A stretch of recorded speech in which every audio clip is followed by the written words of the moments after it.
D'un côté, un match amical d'un dimanche matin à Reims. Au bout du terrain, 35 personnes viennent de passer leur deuxième nuit dans le froid, l'humidité. Le collectif Reims Exil Solidarité les a aidés à se réinstaller. On a quitté Saint-Jean-Perse pour éviter l'expulsion. Maintenant, libre à la ville de prendre un nouvel arrêté d'expulsion, de refaire une procédure. Et bien évidemment, on partira d'ici et on ira ailleurs. Et puis ça peut continuer comme ça. L'errance, elle va continuer. Alors qu'il serait quand même plus simple de se mettre autour d'une table. Nous demandons, Monsieur Robinet, nous sommes prêts à vous rencontrer, nous sommes des gens responsables et on a des choses à proposer. Originaire de Géorgie, du Kosovo ou du Niger, chaque famille a fui son pays pour des raisons politiques ou religieuses.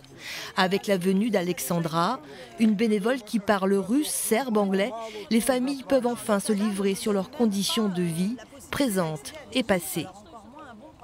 Dans la rue, on vit dans la rue depuis un mois. On ne prend pas de douche, évidemment, on a du mal pour tout. On cherche une place. On a très froid, on veut vraiment une place quelque part. J'ai rencontré cette jeune femme qui est, elle, catholique. Et moi, je suis musulman, de confession musulmane.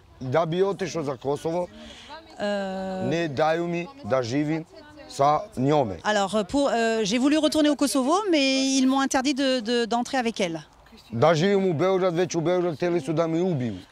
à vivre à Belgrade, on voulait me tuer parce que j'étais avec une femme chrétienne.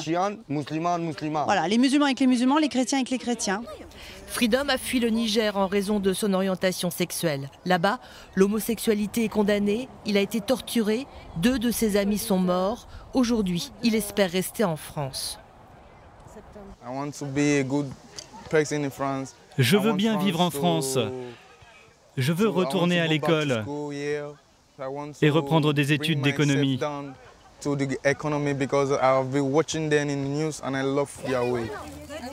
Toutes ces familles en demande d'asile se soutiennent avec l'espoir, bientôt, d'une vie meilleure.